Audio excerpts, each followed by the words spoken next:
Well, good morning. Welcome to Good Morning Uganda. I'm Olive Monica Najuma. Now, Parliament has started considering the private members' bill on marriage. Now, the bill seeks to, among others, protect children, especially against child marriage. But also, there are many clauses in this bill that have made a few men like Chirabo Robert Nyonyintono not really excited in the event that it becomes an act of Parliament. I'd like to go to Studio B and check on Chirabo because he was really not amused by what is being proposed by woman member of Parliament Tororo Sarah Opendi. Good morning, Chirabo. It's not a good morning to me, to be very real, because, but first of all, good morning, our viewers, because I was trying to read through this proposed marriage bill 2024. More so that now it's before this legal committee where public are going to give in their input. And I felt very offended when now DNA should first want to conduct a DNA on a child, should first go through courts of law, you know, to permit to have this injunction, which I find really very not so fair. And when the mover, Sarah Opendi, was speaking, actually, I watched this clip very well. She said, but after all, you know, even she felt like, why would you do DNA? Because many of us have grown up in families where we don't belong, and it has been something very okay. Now, I saw, because DNA favors them, a woman cannot carry out a DNA unless otherwise. Because, Olive, you carried this child for 9 months, not so? You know where you got the pregnancy from. I highly doubt you could be doubting. Because one person once told me, I'm not a woman, I don't understand these issues very well, but she told me a woman will clearly know that this is the particular father of these children, except a few rare incidents where I saw twins from different fathers. But the woman, so DNA does not benefit the woman. Actually, women would not want DNA to be carried out because she knows the truth and she has kept quiet with it. Now it is the man who is interested in fathering a child that is not theirs, that would love to carry out DNA. Now, when you make the process tedious, very hard. But Robert, in many other parts of the world, DNA is actually court-ordered. Why are you against DNA being court-ordered in Uganda? You see, their court systems could be very quick, not tedious, not expensive, as it is here. Okay. Here, our legal process is very expensive, very tedious. So how many men, if I doubted children, and it would be very easy, get them, put them in the car, drive them, let me have the samples, pay for DNA, then I get the results, then I can come out. But now if I have to go through court, first the lady will also know, because some men have secretly discovered that the children they have are not theirs, either chose to let the cat out of the basket, or chose to keep these as secrets, keep the dignity of their families, but when they know the truth. But Robert, also, what is the other reason behind having the court order for DNA testing? Because I remember last year when it was the talk of town, it was revealed that sometimes the way the process was carried out was not favorable to different families, and there were moments where wrong results were issued to families were broken, only for them to later find out that actually the first results they received were wrong. So what other reason is behind Sarah Opendi's suggestion that DNA should be court ordered? Well, I try to find any other reason away from, I don't want to go personal or nor emotional, but think that the mover is a lady. Maybe she felt it's more better to protect the ladies, because government now came out with licensed laboratories. Not every lab now. We have the government laboratories, that is at Wandegea, and I think 2 or other 3 that were licensed to carry out DNA after being approved by government. Now, that in any way now erodes our fake results. So I just felt it that way, because what she says, that you see this is detrimental to the family, to the children, and she's like, by the way, why should we even carry this out? I think that's the point that got you annoyed, Robert. Yes. Anyway, coming back from Robert and his sentiments regarding the marriage bill, there are also gentlemen that are against the idea that after staying with a lady or cohabiting for a given number of years, then the law should recognize that as a legal marriage. Many men are saying, why are you forcing a hand? But then the mover of the bill is saying, if you've stayed with someone for more than 6 months, 10 years, and you've never legally married them, why shouldn't the law recognize you two as a married couple? I know Jeremy is still a young man, he's not married yet, but I would like to pick his thoughts on the same. Good morning, Jeremy. Good morning to you. How are you? I am well. Speaking of cohabiting, by the way, yes. I've come to realize that majority of African homes are what they are because of cohabiting. Thank you very much. So when you look at that particular clause, I think for cohabiting, it will only put pressure on the men, not necessarily pressure, but it will be calling on men to be more intentional. Yes. When they are having these women, because you realize that with cohabiting back in the time, once your father got to know, or once your relatives got to know that you're having a man where you're staying, and you have children, and you're having children, that's your husband. Then that is your husband. Even if anyone found out that you're sleeping with that person, or you're sleeping under the same roof for 2 months, yes, people will automatically say you are now a wife to the person. That's true. And then the conversations in family meetings will be, when is he officially visiting to do but the then kuchala? when he comes over, let's say there is a family event like a burial, he's they're going to be accorded the honor exactly. of a husband. So I think this one will only help us try to kind of make the society a little back on track. We need to uphold the morals within society. So you support it, that if you cohabit with someone for a given time, yes, then that should be recognized as a marriage? Because I've seen so many people traumatized simply because of cohabiting. You cohabit with where ladies are sharing stories that have cohabited with this man for 3-4 years, and in the 5th year he breaks up with me, he has left me with a son, or he hasn't, and he has moved on immediately to marry someone else. So meaning he has wasted my 3-5 years. And you know what that does for a person, really, especially when it comes to time and the energy you spend. So on a bit of cohabiting, I'm strongly behind that one, because it will at least give people room to understand that if you're heading into this relationship, it has to be intentional. But besides that, Olive, yes, there has been a white man who has been making rounds on Uganda's social media. Mzungu Boda. Mzungu Boda. Yes. And Mzungu Boda, I think 2024 has been a year for him as an individual in regards to content creation. Many of the Ugandans got to know him via TikTok. Then he moved on to other platforms like Instagram and Twitter, now X. Well, yesterday, the Ministry of Internal Affairs spokesperson revealed that the gentleman was not deported, as it's being reported. He was rather removed, yes, from Uganda. Yes. And the reason as to why he was removed is that he was not having a valid working permit, yet he was running a charitable NGO. And according to our immigration laws, they do not allow an individual who is working within here to work without a valid permit. So he had a visitor's visa, but he was operating a business in Uganda. Business, and of course they had to first remove him because the spokesperson, that is Monday, revealed that they had to remove. The word was remove him. So according to Monday, what's the difference between removing and deportation? Now with deportation is they've deported you and you cannot come back. But with removing, you can easily come back to the country if at all you have the necessary documents that can allow you to stay with him. Okay.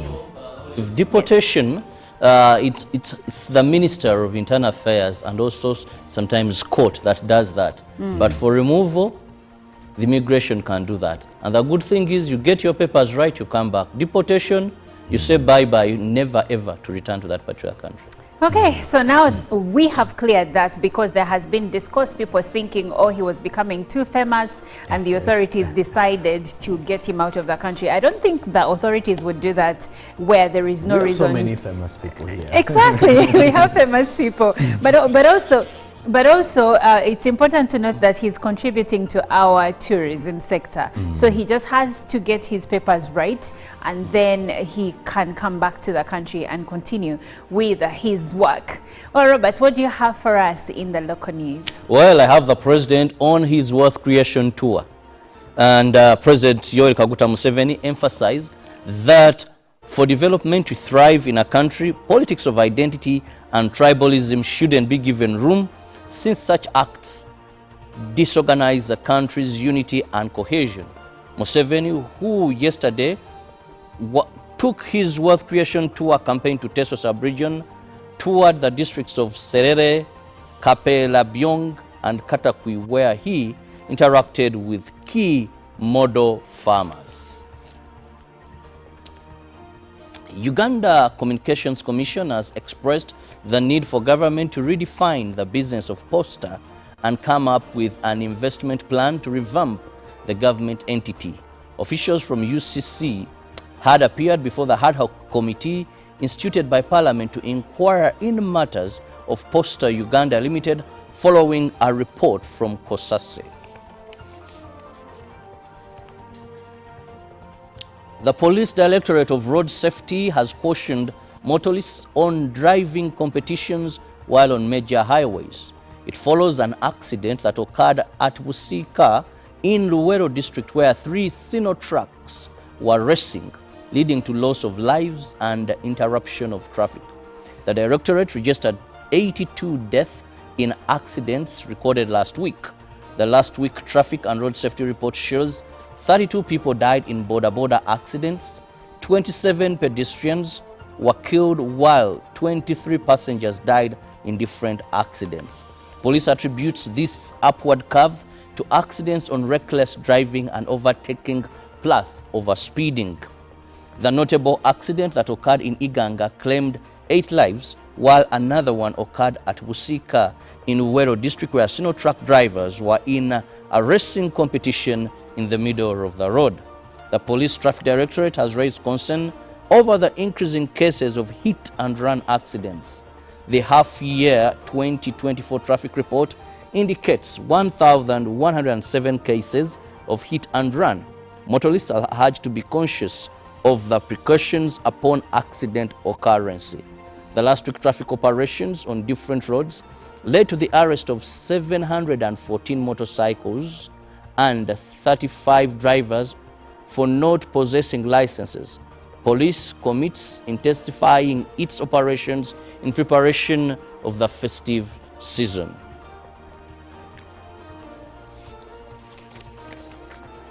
And finally, from the local scene, stakeholders from Ankole and Kigezi region have asked government to focus on compensation and registration of tenants who are not freehold land. Of tenants who are on freehold land, beg your pardon. During the stakeholders' engagement on the draft national land policy, stakeholders also proposed the review of the land bill to address compulsory land acquisition. Consultations on the draft of the national policy have reached Ankole sub-region in Mbara district, with different representatives from 18 districts across Ankole and Kigezi region in attendance. During the engagement, stakeholders made proposals to review the land bill to address compulsory land acquisition and creation of land banking system. Other proposals included having clear land demarcation, specific land appropriation to the youth by their parents and women too, to cater for in this policy and create a policy for equity and equality. The IGAD head of mission to Uganda, Giles Bijiru, said there must be mechanisms of minimizing conflict in the entire IGAD region. Mbara City Deputy RCC Southern Division noted the increased pressure on land in the region arising from the influx of refugees. Naume Kabanda is the acting director land administration at the Ministry of Lands. Participants were drawn from districts of Mbarara, Bushenyi, Kabale, Tungamo and Rubanda. Well, on the international scene, Trump vows to use the military for mass deportations. President-elect Donald Trump has confirmed on his social media network that he plans to use the U.S. military to carry out a mass deportation of undocumented migrants. On Monday, he posted "True" in response to a conservative commentator who wrote that Trump would declare a national emergency and use military assets to lead a mass deportation program. At campaign events, Trump repeatedly pledged to mobilize the National Guard to assist Immigration and Customs Enforcement, the federal agency tasked with carrying out deportations. Trump's latest comment comes as questions grow about how he would fulfill his pledge to execute the largest mass deportation in U.S. history. In other news, a convoy of 109 UN aid lorries carrying food was violently looted in Gaza on Saturday, the UN Agency for Palestinian Refugees, UNRWA, says. 97 of the lorries were lost and their drivers were forced at gunpoint to unload their aid after passing through the Israeli-controlled Kerem Shalom crossing with southern Gaza in what is believed to have been one of the worst incidents of its kind. Eyewitnesses said the convoy was attacked by masked men who threw grenades. UNRWA Commissioner General Felipe Lazzarini did not identify the perpetrators, but he said the total breakdown of civil order in Gaza meant it had become an impossible environment to operate in. Without immediate intervention, severe food shortages are set to worsen for the 2 million people depending on humanitarian aid to survive, according to UNRWA. A UN-backed assessment warned earlier this month that there was strong likelihood that famine is imminent in areas within the northern Gaza Strip. Now coming back to Africa, an Australian mining company, Resolute Mining, says it will pay Mali's military government $160 million, which is approximately 126 million pounds, to settle a tax dispute after the company's British boss and 2 other staff were unexpectedly detained 10 days ago. Reports say Terry Holohan and his colleagues were arrested while traveling to the capital city, Bamako, for what they were expecting to be routine negotiations. Resolute, which owns a gold mine in Mali, said on Sunday it would pay $80 million immediately from existing cash reserves and the rest in the coming months. Mali is one of Africa's top gold producers. It is seeking to extract a greater share of income from foreign operators in the sector. Part of the conditions for their release, it is not yet clear when the 3 Resolute employees will be released. As part of the conditions for their release were that they must sign the Memorandum of Understanding and complete the initial payment, according to a report by the French broadcaster RFI. Mali's military rulers detained the 3 Resolute executives on charges of forgery and damaging public property, seen as an attempt to blackmail the Australian company amid an ongoing state crackdown on foreign, mostly Western mining companies in the West African country. And with that, we come to the end of our international news. But Jerome Paul has more for us in the press review. And according to the New Vision today, is that 30,000 schools are set to lose their licenses. Why is that so? In between the lines, unregistered schools compromise safety, their students' prospects, and that is why they are to lose their licenses. Now, be aware of advanced HIV disease. More of that is in the New Vision. Now, at the front page, President Museveni in the Teso sub-region front page, you can see President Museveni harvesting matoke at the Katakwi Intensive Farm owned by the Vice President, Jessica Alupo. This took place in Katakwi district yesterday during the presidential tour of the Teso sub-region, whose theme is securing your future through wealth creation and shared prosperity. Now also, missing Wakiso girl found dead. That report is in the New Vision. Then Kenya, Rwanda reject expired Ugandan IDs. Interesting report. Then government tightens money lenders' interest. That is also in the New Vision. Then also in the Teen Vision, bullies pour jig in my snacks. A student shares his side of the story with bullies in school. Then off to the Daily Monitor, borrowers saved from sharks but banks lack. The borrowers welcome move by the government to cap lending rates by microfinance institutions and money lenders, but the spotlight now turns on bigger commercial bank lenders and what financial sector regulators can do to reduce the cost of money, seen as a major stumbling block to business growth. Now there's a ceiling at 33.6% that shows that Tier 4 microfinance institutions and money lenders will prescribe maximum interest rate of not more than 2.8% per month or 33.6% per annum. Then the Lizard, hasn't he preached this so often? Poverty eradication tops Museveni's Teso tour. Now feature how Makerere government-sponsored students endured the hunger.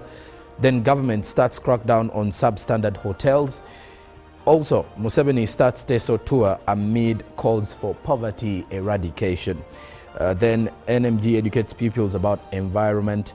That is in the Rainbow magazine. Now, Scars of November 2020, the anniversary. The Daily Monitor gives you a bit of this. At the front page is Mzungu Boda being helped by Habib Asenga, the National Unit Platform Deputy Mobilization Secretary of Northern Uganda, at the party headquarters, Makerere Kavule, in Kampala yesterday.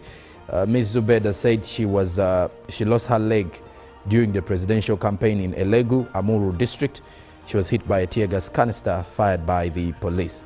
That is also in the Daily Monitor. Now to Kenya, the Daily Nation, Ruto's major purge of Gachagwa's allies, power shift. Changes will see some ODM legislators co-opted to committee leadership positions. And then there is a list of that. Ndidi Nyoro, Budget and Appropriations Committee, Gathoni Wamuchomba, Constitutional Implementation Committee, James Gakuya, Trade Industry and Cooperatives Committee, Musau Vincent Mosioka, Departmental Committee on Energy, Nimrod Mbai, Public Petitions Committee, Wanjiku Muhia, Regional Integration Committee, Karekembi Yuki, Tourism and Wildlife Committee, Johanna Ngeno, Housing, Urban Development and Public Works Committee.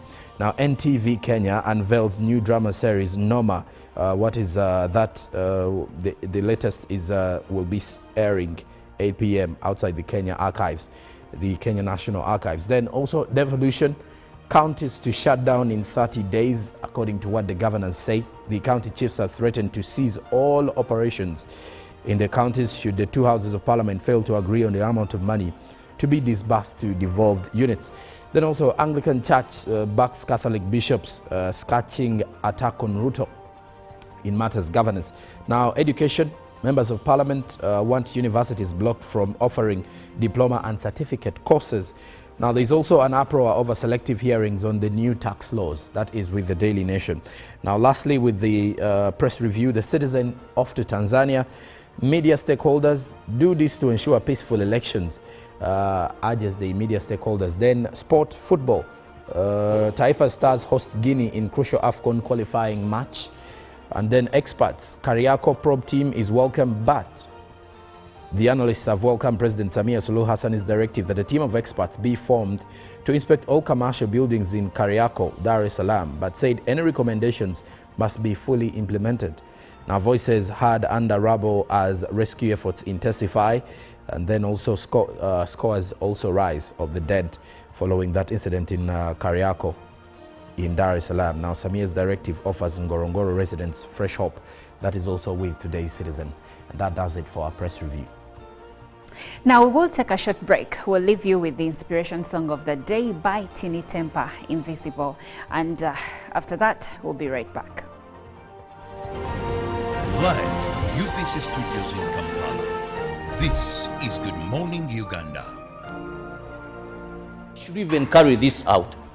I think that's the point that got you annoyed, Robert. Yes. Anyway, coming back from Robert and his sentiments regarding the marriage bill, there are also gentlemen that are against the idea that after staying with a lady or cohabiting for a given number of years, then the law should recognize that as a legal marriage. Many men are saying, why are you forcing a hand? But then the mover of the bill is saying, if you've stayed with someone for more than 6 months, 10 years, and you've never legally married them, why shouldn't the law recognize you two as a married couple? I know Jeremy is still a young man, he's not married yet, but I would like to pick his thoughts on the same. Good morning, Jeremy.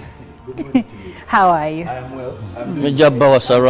Speaking of cohabiting, by the way, Yes. I've come to realize that majority of African homes are what they are because of cohabiting. Thank you very So much. when you look at that particular clause, I think for cohabiting, it will only put pressure on the men, not necessarily pressure, but it will be calling on men to be more intentional. Yes. When they are having these women, because you realize that with cohabiting back in the time, once your father got to know, or once your relatives got to know that you're having a man where you're staying, And you have children. and you're having children, That's your husband. then that is your husband. Even if anyone found out that you're sleeping with that person, or you're sleeping under the same roof for 2 months, Yes. people will automatically say you are now a wife to the person. That's true. And then the conversations in family meetings will be, when is he officially visiting to do the But then when kuchala? he comes over, let's say there Exactly. is a family event like a burial, he's They're going to be take- accorded the honor Exactly. of a husband. So I think this one will only help us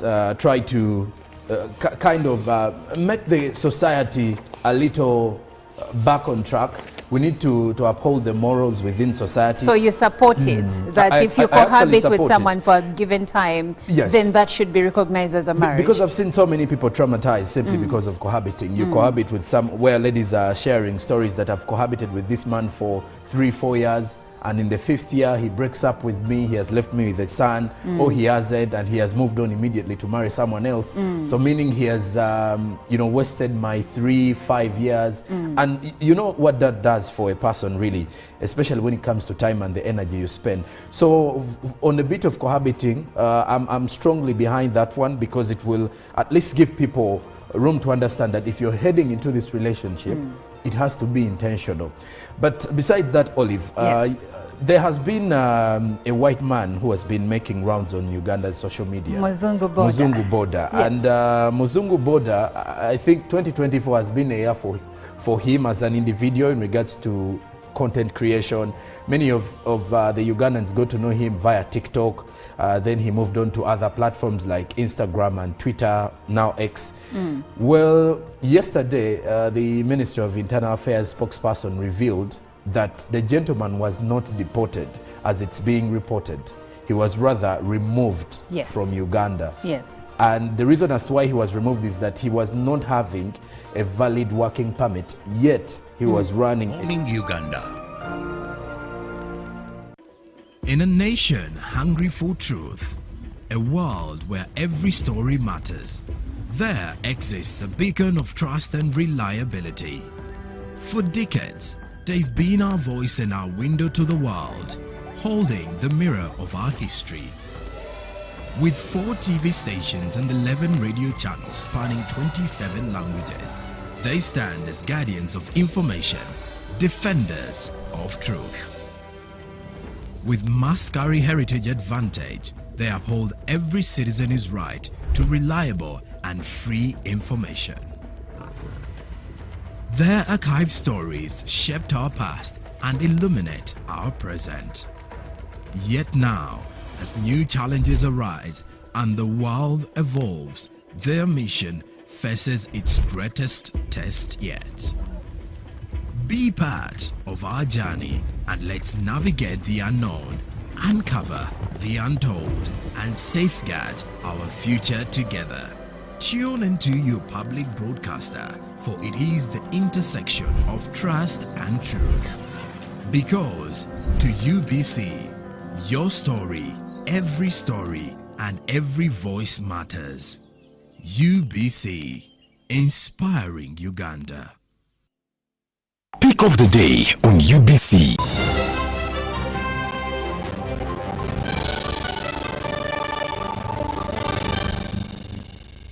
Was brought to you by I'll call you every day, yeah, yo, baby, You can now get all the Chibuzi out with MTN voice bundles. Call all networks. Could be Dondoro.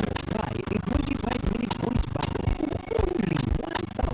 Or buy any daily voice bundle of your choice. Dial *100 *21# and select daily, or use the My MTN app. We talk together. We are unstoppable.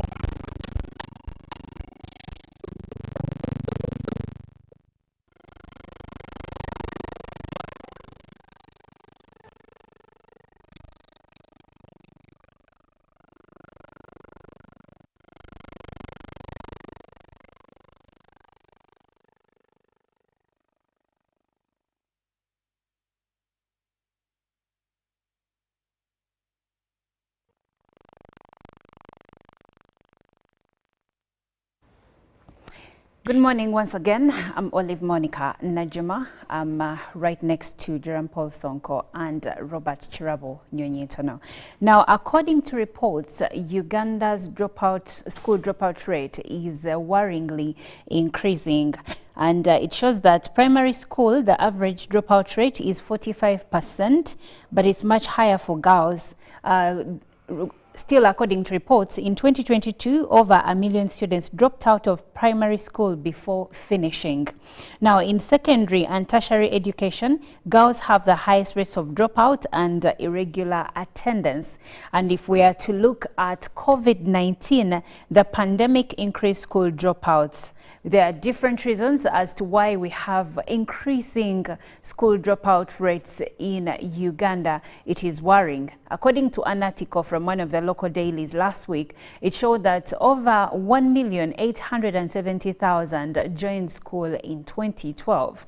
As we know right now, Senior 6 examinations are ongoing, and Senior 4 examinations just ended the other week. P7 also starts their final exams. But of these, how many joined together in 2012 and years before? And how many got to complete P7 this year, got to complete Senior 4 this year, and got to complete Senior 6 this year, 2024? And the years before, so that's what we are looking at today. First of all, to get a clear understanding as to why there is increasing levels of dropouts in Uganda, but also what can be done going forward to ensure that our Ugandan children are educated. It also begs for that question. We have a free education for all, that is universal secondary education and universal primary education.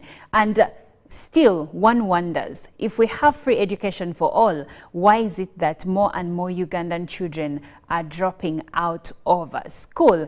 I'll go to Jerome Paul first. And Jerome, the numbers, it's worrying. I'll give you an example. Or actually, I'll ask you a question. When you joined, let's say, P1 years ago, you had friends. Were you in the same school? Yes. Could you say that by the time you finished P7, most of your friends you joined with were still in the same school, or in school for that matter? Well, in fact, I'll start with my personal experience, because I had 2 schools in primary. One that I started with from kindergarten, then till P1, then I switched. But during the same time when I joined primary 2, the ones I started with in primary 2 were not the same people I completed with primary 7. And in there, if I can give you a percentage, around 100, if it was on 100, we were only about 70% who started from primary 2 together from the same school and completed. And many of them did not drop out really, but they moved on to other schools during that time. But then there are also some few scenarios where you find that others might not have completed school, or transferred to, let's say, other schools out of the country. And but how about when you transition to secondary school? Now, when I transitioned to secondary, yes, some of my colleagues, others completely didn't joined secondary schools or colleges or high school, I should say. Others went in for technical institutions or vocational institutions. Then the others completely got out of the education system. Okay. And that is from the people I studied with Yes. in primary. And I think these are cases that are growing. These are cases that are growing, and I believe that all of us know a group of people that didn't go on to finish school. So, Joram, given that background and personal experience, what do you know as the contributing factors for the high rate of school dropouts in the country? Olive, before I even head into that, with this same report that you've started with, the case study is 2012 to 2024. Yes. Now, 2012 was when the current candidates started primary one, according to this. Candidates in which class? I think this is senior 4 that is being looked at here. Because, no, this is actually senior 6. Because P1, according to this report, is 2012, 2018, they're saying they were in P7, 2022, they were believed to have been in senior 4. Now looking here, primary 1, according to this report, 1.877.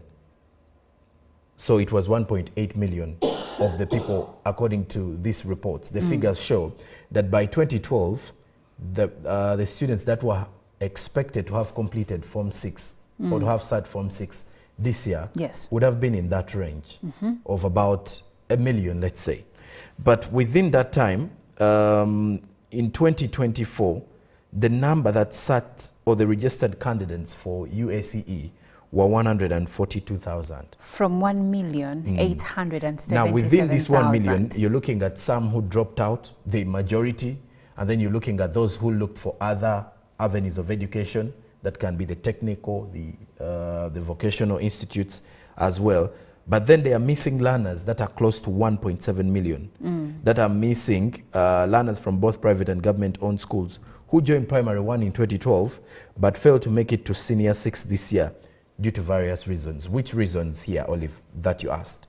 You're looking at a situation to do with the level of continuity that is backed by finances. Now, education today is highly one that is backed by, one, your family background and how much money they have. Because despite the fact that you want to study, but at times if at all your parent, let's say your father or mother, cannot afford these schools, at times you find that you may either fail out. And then there is also, besides the financial bit, there is also coming from a family background that does not necessarily look at education as something important.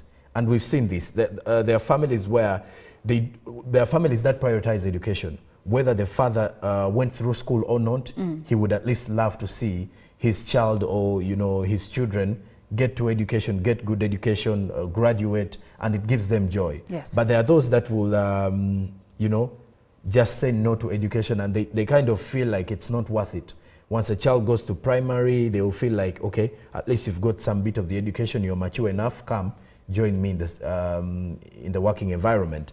And then they start taking them into these casual kind of jobs so that they learn how the world rotates at a very young age. So for some families or for some students, it's the attitude of the family towards education. And at times they don't even take it as that a serious thing, so it affects the child's growth, and then nonetheless it is where you find these numbers. Then there is also this bit of loss of loved ones or loss of the breadwinner at home. Many people have been unfortunate, and others have even struggled that they have gone back for adult education simply because during their childhood days, the breadwinner at home or their guardian, their parents failed, or rather passed on. And after that, everything at home, changed. When you're still young and, maybe you're coming from a well-to-do family, your mother, your father can afford everything, but then life happens. You lose both or one of them. At times it becomes heavy, or it becomes a huge burden for anyone else to take care of you, especially relatives. And at times many end up dropping out of school. And the numbers, you know, when you look at the dropout cases, especially during ordinary level, this is where the majority of the dropouts pick up from after primary 7. Yes. Now, people who join high school or secondary, this is where you're seeing these drop rates increasing. And besides that, Olive, also, we're looking at, then we look at our education system. How inspiring is it? Because some people, when you sit down with a majority of people who do not want to complete education, they will tell you, regardless of whether I complete or not, this is the mindset. They will tell you, regardless of whether I complete or not, there is no chance for me, there is no shot at success for me through education. So I would rather, if I get, let's say, senior 4 certificate, I'll just go on to try and get a simple skill. Why is that? Why is it that, Joram? Why is it that? Because I would think that completing gives you better chances. Well, it does. So give what advises the mindset of, regardless of whether or not I finish, I may not get a shot at maybe a good job? You know, Olive, it has been quite unfortunate for our generation today that not only in Uganda, but on the entire African continent, and not even the entire African continent, but when you look at how the global landscape is, you realize that every other year universities or institutions of higher learning are kind of graduating and having students getting into the the job space.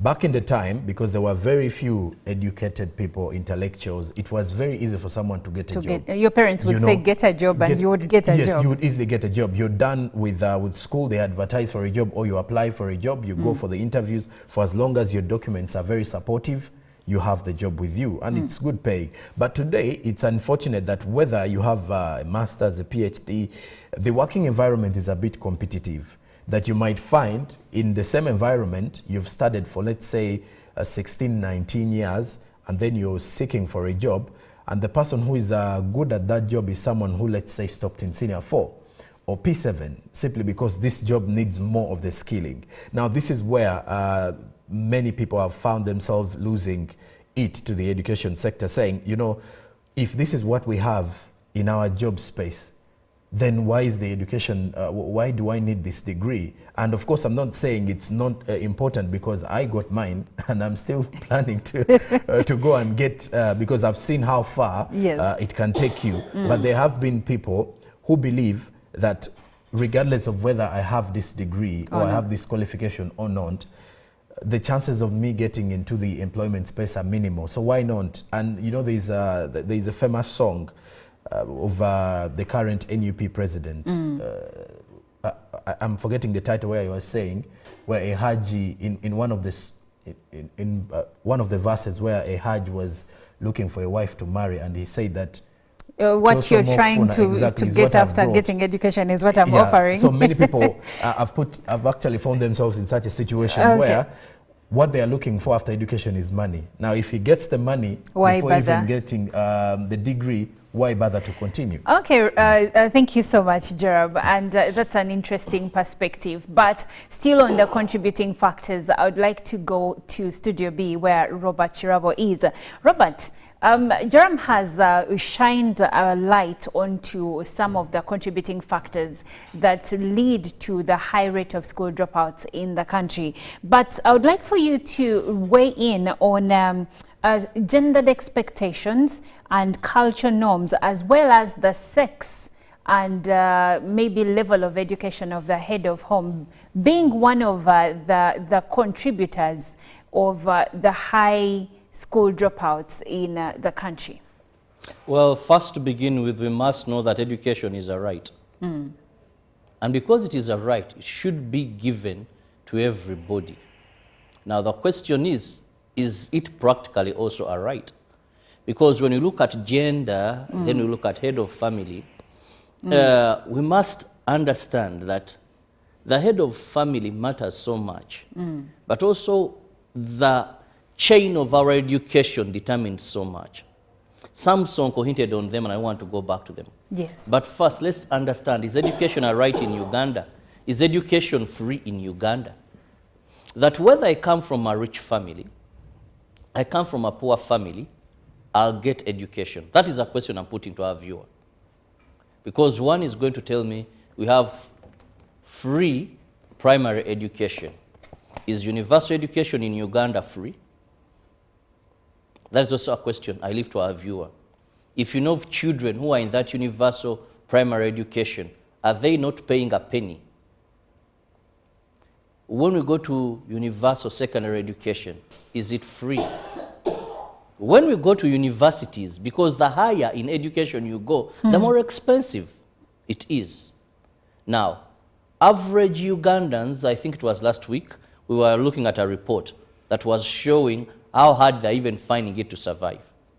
Now, if education is not free, that means some people are going to be excluded.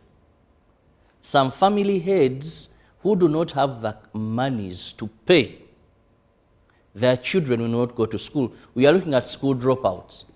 If they attained primary one, if they entered primary one, and maybe there is universal education where they have to part with 20, 30,000, and I'm sorry to say this, most unprivileged families or most unprivileged men end up having a number of children.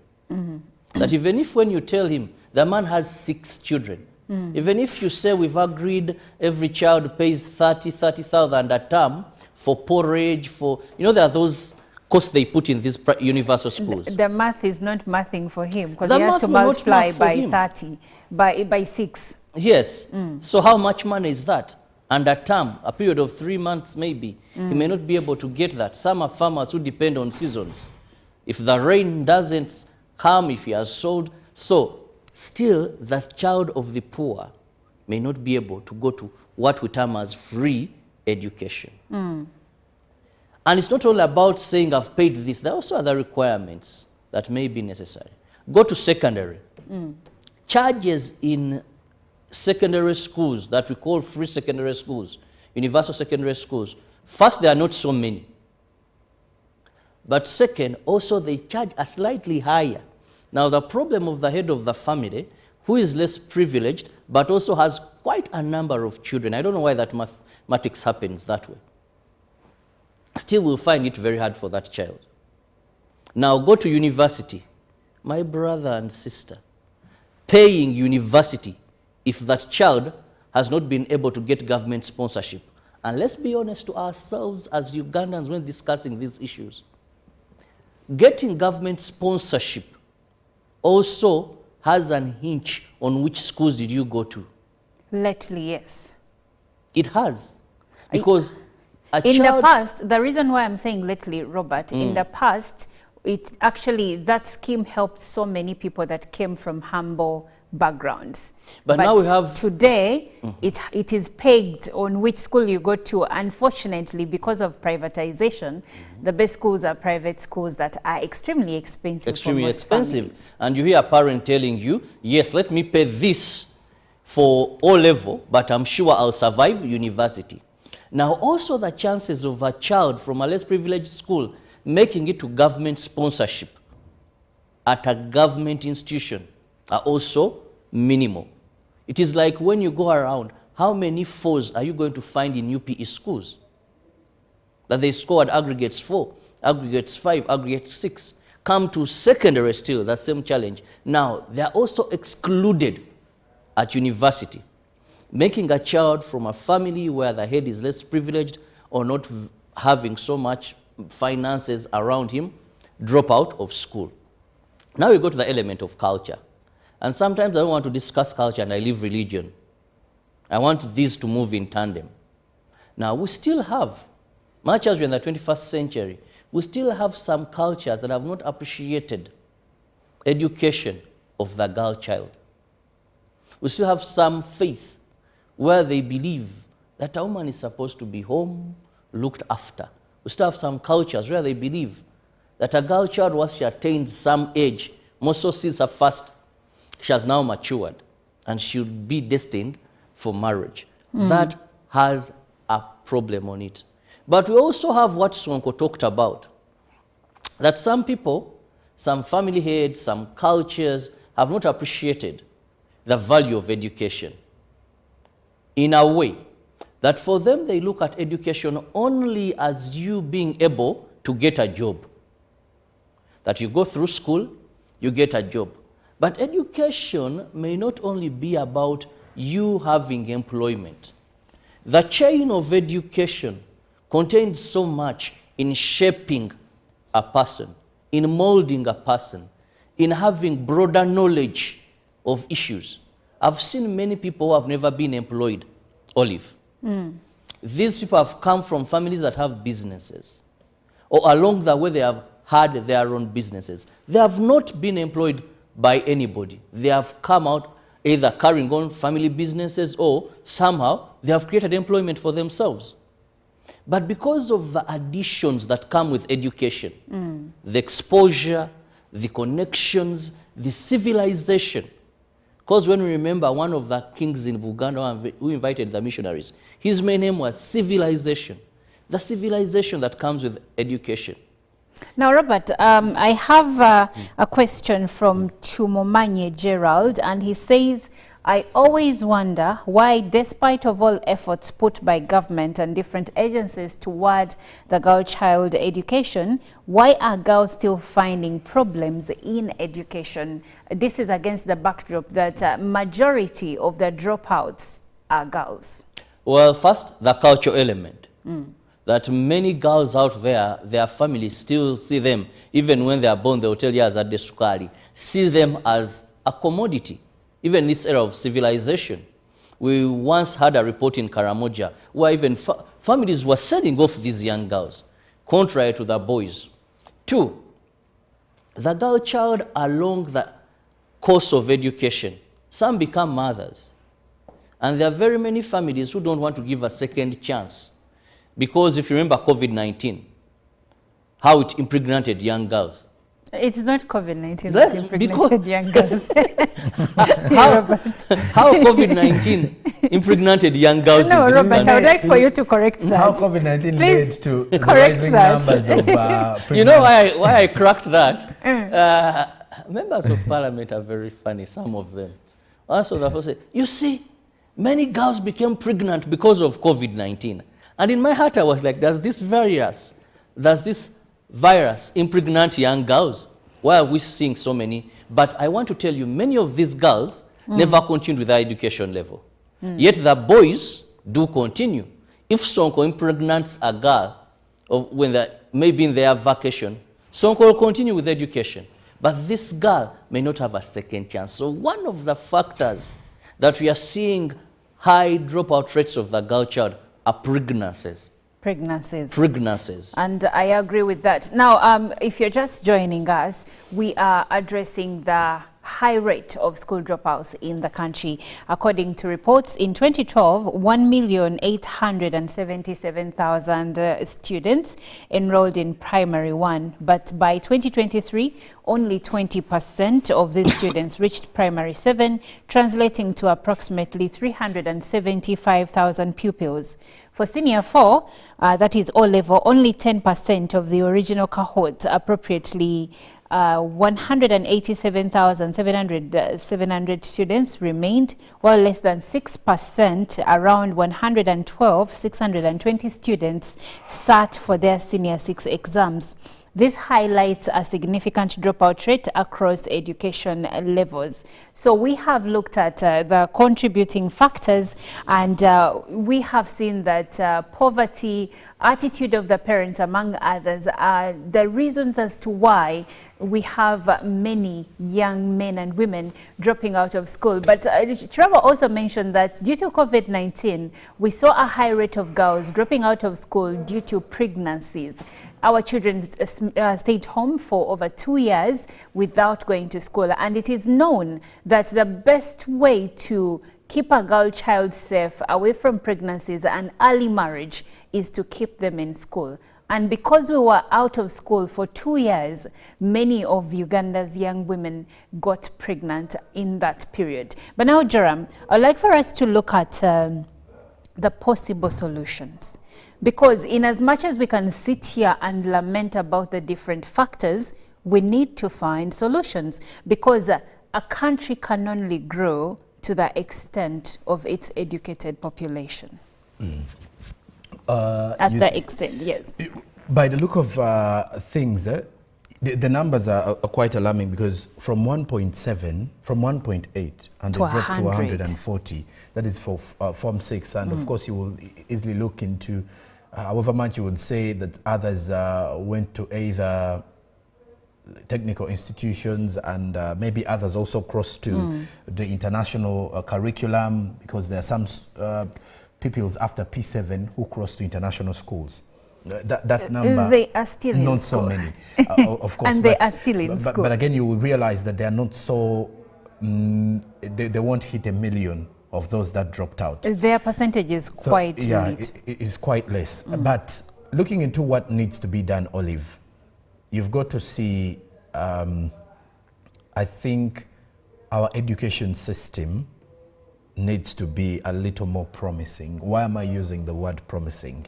I was going to use a word that you once used last week about it should be more appealing, or that if someone is going into the education sector, at least there should be an end to it. Like there is an I end see where I'm product. going. Exactly. I'm I going see to where I'm study going. astrophysics and marine Yes. technology. I know what I'm going I to know what do. I'm going to do. That today, because if you happen to go in class, even in primary or in secondary, and you ask someone what they want to become today, in the next 2 years, you've got to ask them, what do you want to become? They are changing. Meaning they are looking at the future scope, and it's not promising for them. But how do we then create a promising kind of situation? By looking at our education system and making some changes. Jerome, and the looking changes should be skilling people. and I was coming there, looking at how the world of work has evolved, Yes. where we don't even have to depend so much on our certificates. The education is important, but the skills are also immensely important. So what skills should government maybe include within our curriculums to ensure that we are ready when we come out of school for work? Well, I think even the soft skills need to be very important, Olive. Soft skills, our schools have failed at soft skills. Things like communications, conflict management. These are some Critical few things, thinking. you know, critical thinking, emotional intelligence. How do you handle certain situations? And we are lacking at it. Then the bit of skilling, we should be able to add a skill to a child right from, you know, primary. Okay. That at least there is something a child is speaking from school, despite the few bits of cram work that they have, things that do not add up. Because Olive, personally, as an individual who's now in media, or someone who is completely away from the sciences, I don't know why I had to learn the parts of a grasshopper. You know, and people have been coming up with all of the things. You're learning about a cockroach and all of these things. That's biology, Jerome. Yes, it is biology, but then You don't see why it's important to you it's right not now. practical to me. And then also looking into some bit of you know, history. Okay, for history, there is a way history kind of, you know, makes sense in one way or the other. There are certain things Especially if that- you're going the into patterns. professions Exactly. like political science, Political international science, relations. diplomacy and everything. Yes. History, quite important, because you need to know the history of how things have been Yes. and what have you. But what I'm saying is we need to look at the kind of things we are teaching the children, the students and everyone, and then also parents and guardians. I think we need to be supportive and being intentional when it comes to education. You should not only be treating education as a duty you have as a citizen, that you know, as a life cycle, that after giving birth, my child has to go to school. So it's like just sleeping and waking up. So we need to be intentional that if at all your child is going to school, why do you want them to be? What are they learning? Yes. What What are do they you- learning? yes. Why should they stay in school? Instead of only saying, okay, go to school after you're done, go to university after you're done. I'm done with my I'm done with you. duties, My yeah. duty is done. Thank you, Jerome. And that I will take those as your last comments. Now, Chirabo, we've run out of time, but I would like to hear your parting remarks. Let education be not only a right in our constitution, but practically a right. And to parents there who feel like you go to school, you don't have a job, education is more than just having a job. It has enormous benefits for someone to have gone school, completed school. That's why previously people would tell you, leave alone these days when things have changed. There is a standard they expected from an educated person. and they would say, Yeisanga atasoma, because they knew he who went to school Is different. is different, thought different, acted different. Not these days where we see honorables fight. These would use their brains, they would think. So education is not only about getting a job, it has other benefits that even when employment is rare, still let that child go to school and be well educated. Thank you so much, Robert. Now, I have a comment from Samuel Aisu on X, and he says, we've studied, but what is demanded in the job market is an open mind than a knowledgeable one. There is always a conflict of interest between the job market and the graduates. Terrible. Thank you so much. And the last comment comes in from Richardos Lems from New Royal Gardens, Nansana Kabumbi. He says many have a poor school attitude and are frequently bored by school. They are disconnected to their families, school and life. They don't see the reasons they need to go to school. They're not involved in school activities and lack self-esteem. Thank you so much for those that have sent in their comments, but also you who is watching at home or from work. Thank you so much for being a part of this conversation. Now, we will take a short break. Coming up next is Good Morning Uganda Tourism Express. Later on, Jerome Paul Sonko will be coming back with the Good Morning Uganda business updates, and I'll be coming back with traffic updates. So stick around because we have a fully loaded show just for you.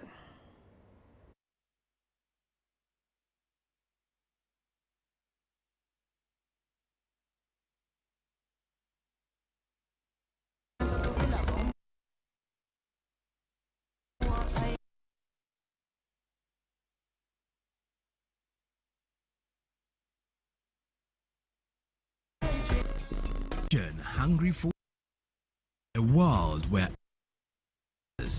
there of trust and for in our voice and our holding history. TV station 11 radio channels spanning 27 languages. They stand guardians of information, defenders of truth. With Mascari Heritage Advantage, they uphold every citizen's right to reliable and free information.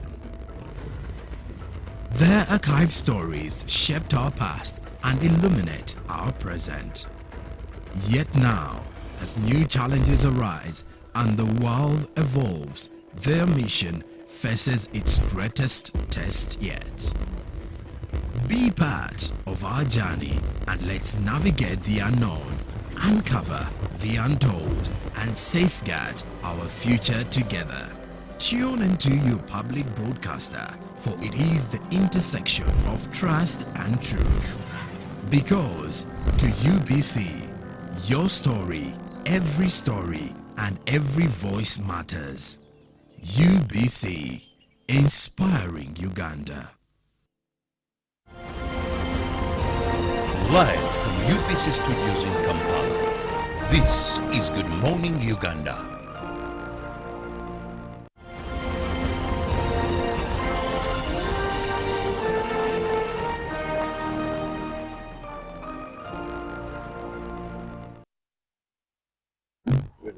Did you know that Gomesi started way back in 1905 in a place called Gayaza, and particularly a school called Gayaza High School? So introduced by a man called Gomesi, who introduced it as a uniform, as a school uniform. It was a suit for these girls that they used to put on as they go for school, for their usual classes, daily classes. But later on, it became a very important suit in the traditions of Uganda, and currently Baganda, Basoga, and other tribes like the Banyankore, they're also adopting this traditional attire. I am Irene Ali Namisang, and this is the GM Tourism Express, where we talk about everything, diving into depth about anything that you need to know about Uganda's tourism. So today we dive into about the traditional way that we use Uganda for traditional meals, introduction ceremonies, going for weddings, going to in-laws, anything that you think about that is traditional. This is the attire for you to put on if you are a lady.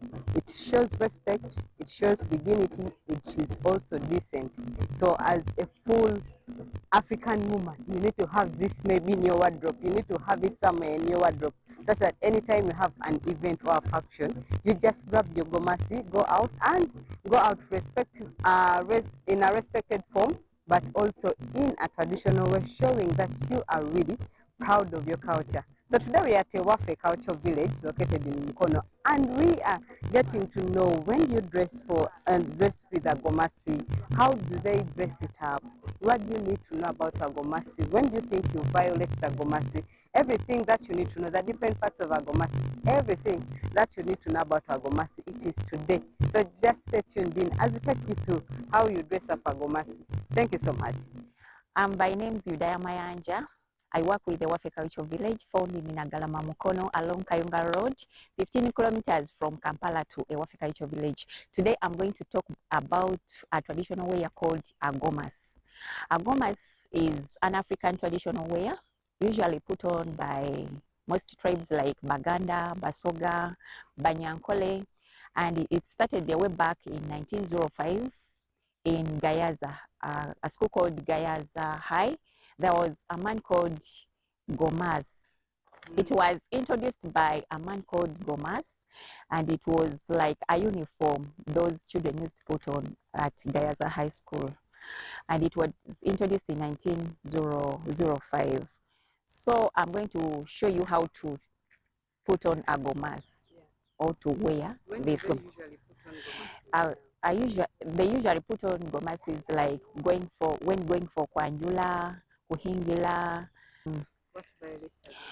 Gomas is usually violated when like a person wears it when going to a club. You can't put on a gomas when you are going for clubbing.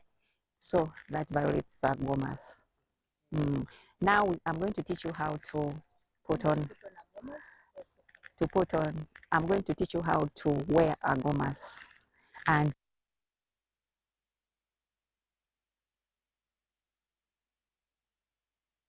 a gomas, we are going to learn how to put it on.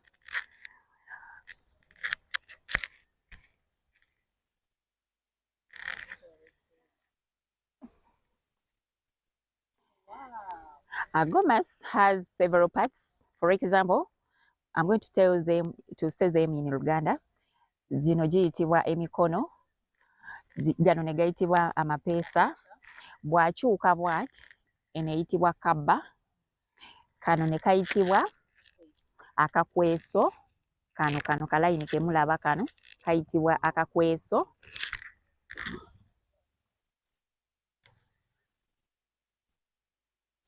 Akakweso. Kana akasemba wansi wano, where is it? Kano tukayita,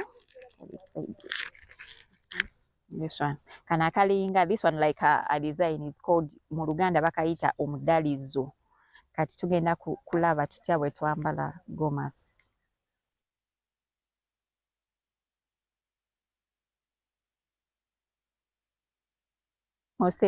Kati ennyambala eno gye mbayigiriza naddala nga tugenda ku mukolo ogw'okwanjula.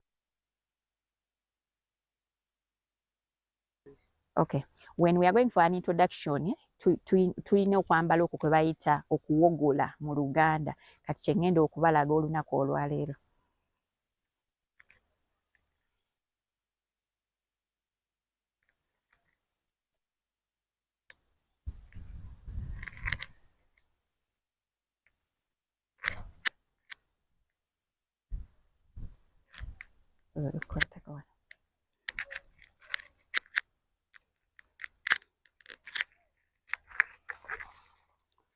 Kati kino bakiyita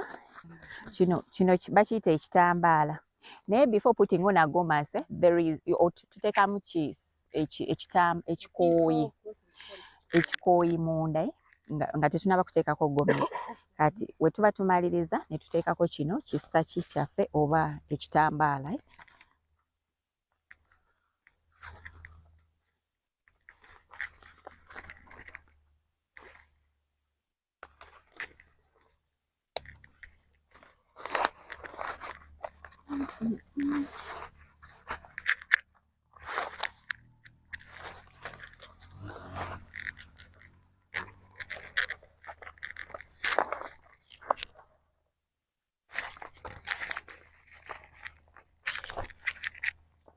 Omukyala waffe ono agenda ku mukolo gwa kwanjula.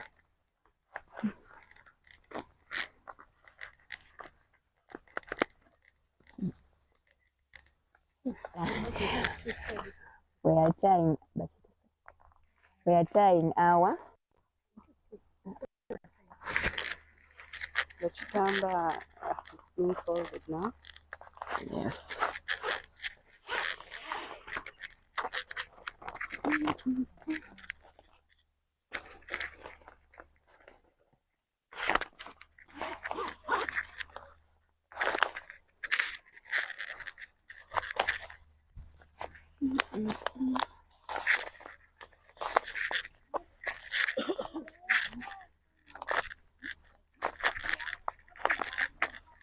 So now our Gomesi is done. You can see how beautiful Allen is looking and smart she is in a Buganda cultural wear called a Gomesi. Hope you've learned about Gomesi in Buganda. It is a very important attire that you need to have as a Muganda lady, but also an African woman. So that is it that we had for you today. And quickly going in for a travel tip. For traditional ceremonies, please make sure that you have a traditional attire on you. Don't just come in, you're going for an introduction, and you have your jeggings on. They are good clothes, but please make sure that you have a traditional attire on you. And as a traveler, if you're going somewhere and you have some pocket change on you, please make sure that you purchase some of these traditional attires to carry back home. You never know when you'll need one to dress up. Thank you so much. Catch you tomorrow.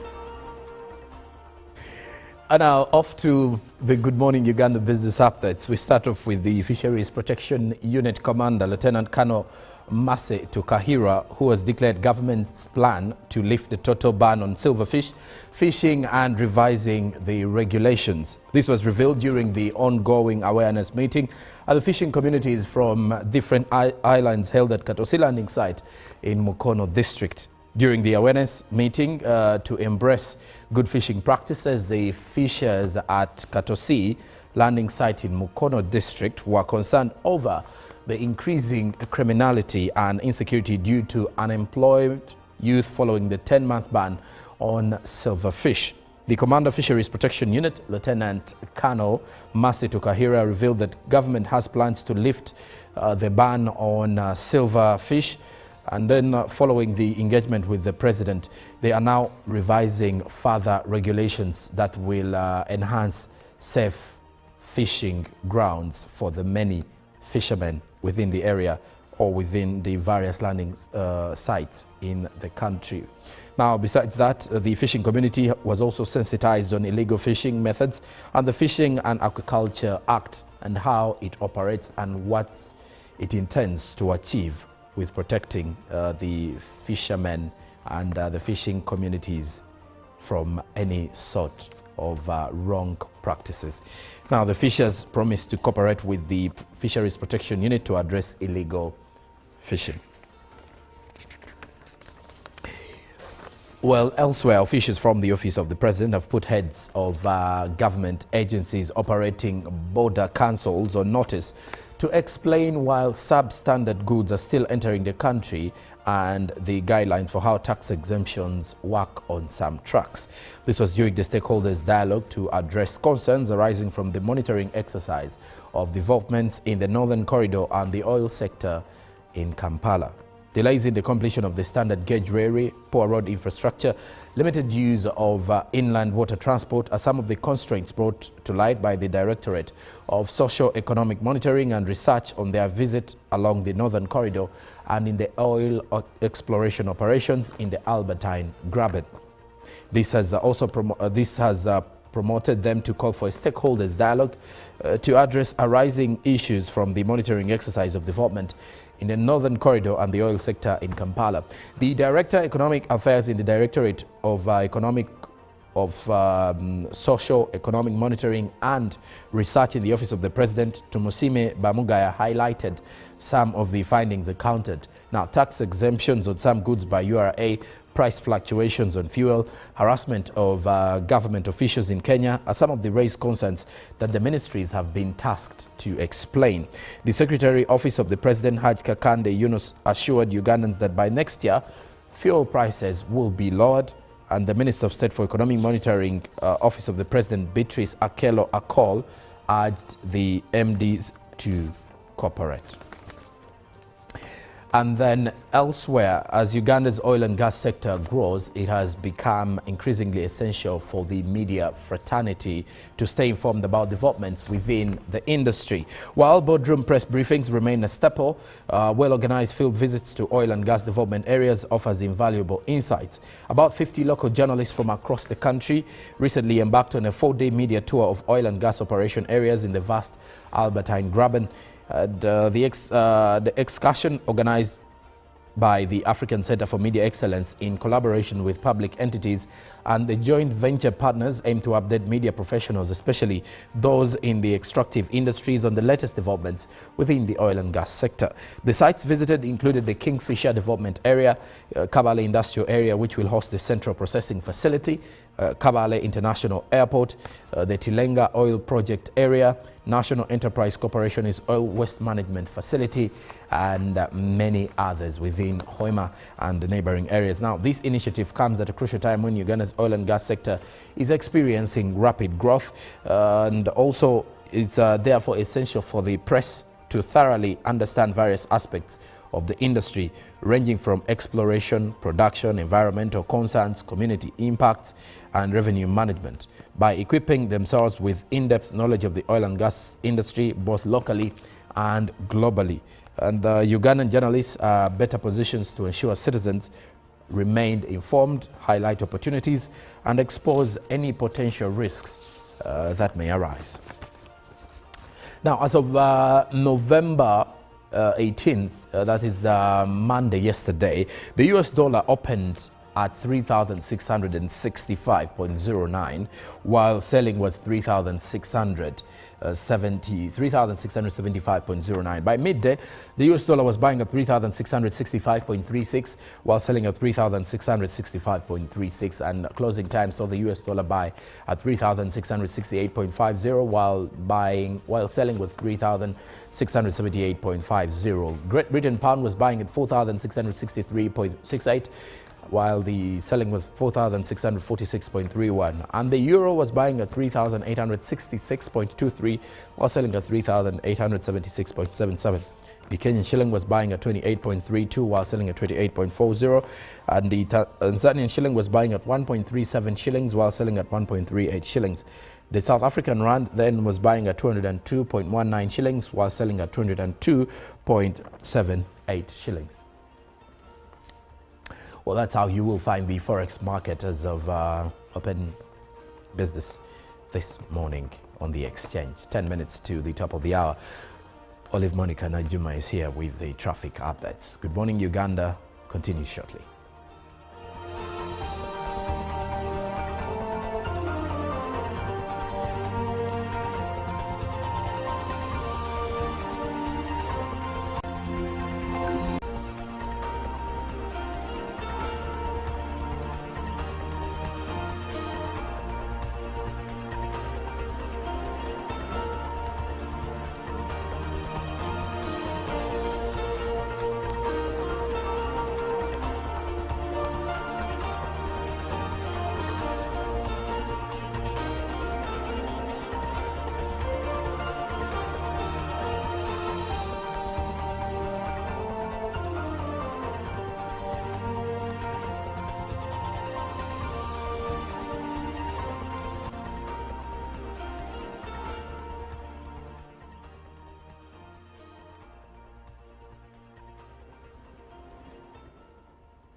Well, it is Good Morning Uganda, and we are looking at traffic updates to see how you can move this morning. My name is Olive Monica Najuma. Now we are starting off right in Bukerere, right where Bukerere Road joins Sunday Road. We are getting into the environs of Chaliwajala as well, and Nalia. Let's take a look and see how you can move this morning. Now, from where we are, we see that there is a smooth flow of traffic right at the corner where Bukerere Road joins Sunday Road. A bit of a stretch in Sunday Road where we have a bit of traffic jam that is starting to build up. But then as we move forward, we see that we have smooth flow of traffic along the Sunday Road. Now moving forward into following the route of Sunday Road, moving into the environs of Namgongo, I still see smooth traffic going in and coming out of Sunday area. And as you follow that route, you will only encounter traffic jam where New City Road connects to Sunday Road. There you might experience a bit of a delay, but not for a stretch of the road. Still on Sunday Road, I see a few sections, especially as you go on to now into the areas of Namugongo. As you approach them, you're going to encounter a bit of traffic jam along Sunday Road, and especially the part where Chironde Road connects to Sunday Road and Namugongo Road now comes into focus. Here we will experience a bit of traffic jam, but not for a long stretch. Continuing ahead with Namugongo Road, some sections have a bit of traffic jam, other sections do not.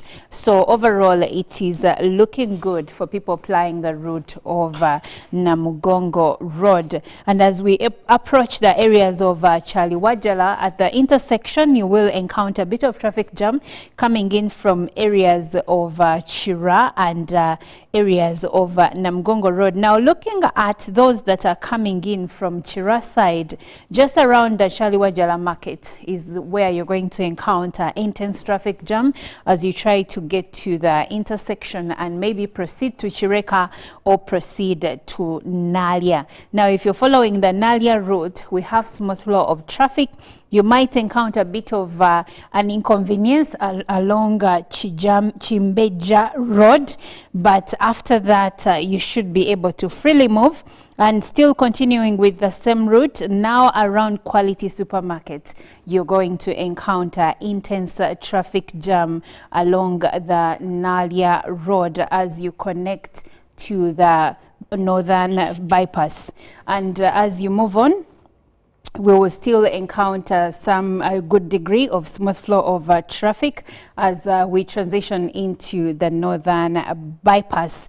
And following that, going into Ntinda, I still see that we have smooth flow of traffic, both coming in from Majora Road and connecting to the areas of Mbogo Road. Well, that does it for our traffic updates. Thank you so much for sticking with us. Good Morning Uganda does continue.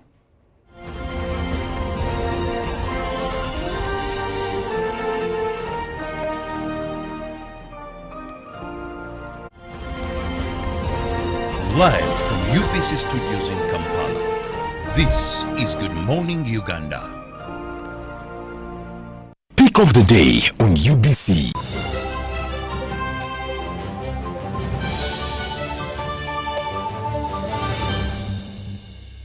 Was brought to you by I'll call you every day, yeah yo, baby dondolo. You can now get all the Chibuzi out with MTN voice bundles. Call all networks Kubei Dondoro. Buy a 25-minute voice bundle for only 1,000 or buy any daily voice bundle of your choice. Dial *100 *21# and select daily or use the My MTN app. When we talk together, we are unstoppable.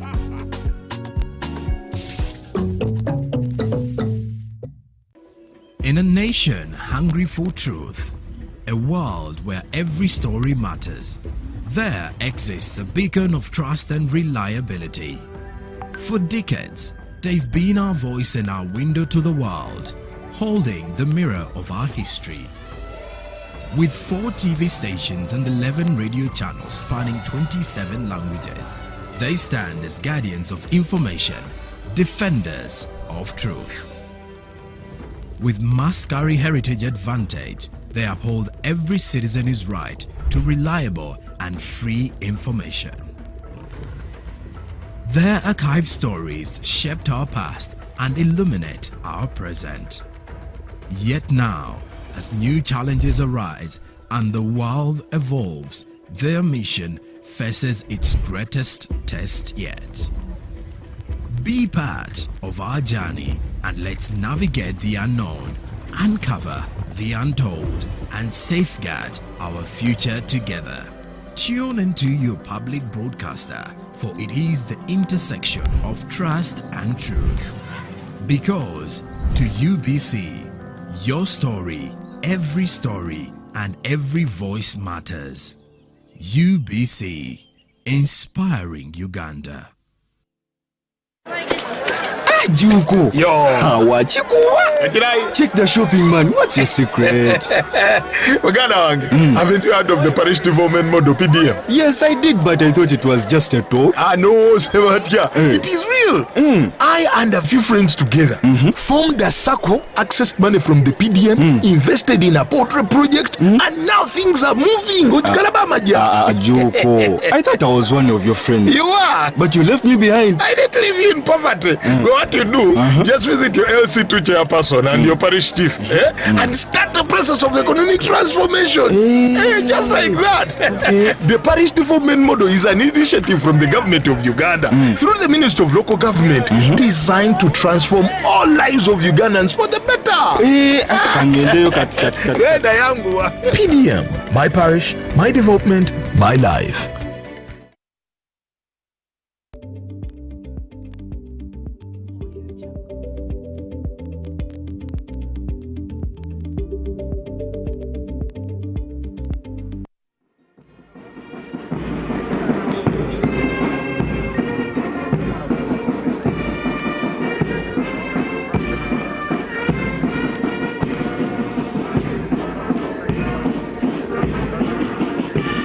His Excellency General Yoweri Kaguta Museveni, the President of the Republic of Uganda and Commander-in-Chief of the Armed Forces, assigned Uganda Prison Service a task to produce food and animal feeds. This was a directive of July 2022 to Ministry of Agriculture, Animal Industry and Fisheries to allocate land to Uganda Prison Service for food production. The allocation totaled to 50,000 acres, in which 30,000 acres is maize grain, 10,000 acres soya beans, and 10,000 acres sorghum.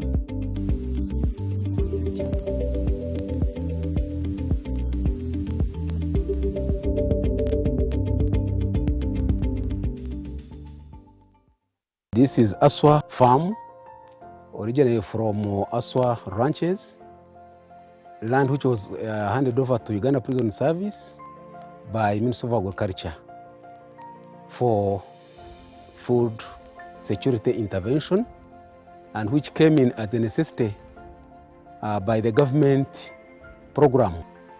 And this one arose out of the food scarcity that was happening in the country, and the government through my felt that we should produce food.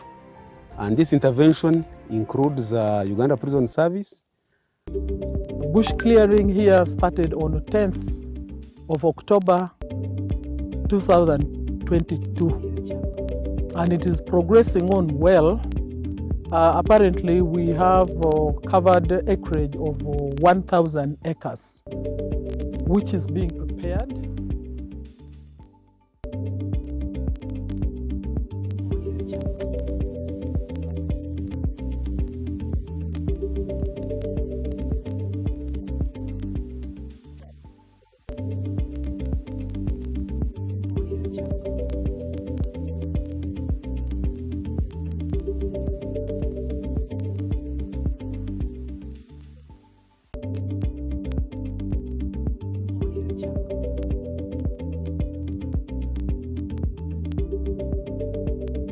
Manager and as a technical person in this place. It is a new farm among the new farms which are introduced for food security, and we are seated on an acreage of about 30,000 acres.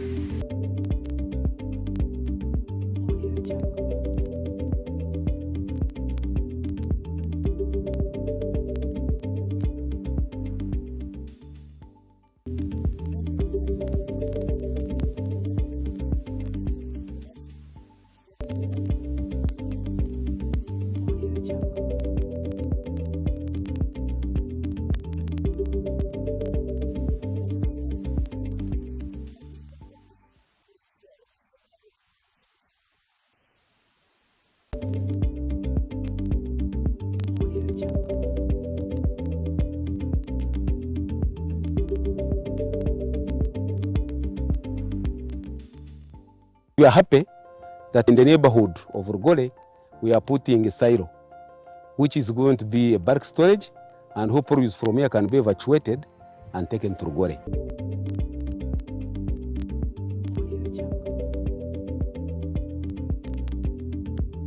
An agricultural engineer deployed in Rugole prison farm.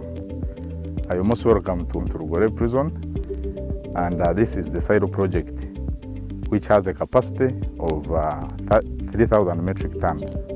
It is meant to help in improving the storage capacities and also improving on the post-harvest handling mechanisms.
Live from UBC Studios in Kampala, this is Good Morning Uganda.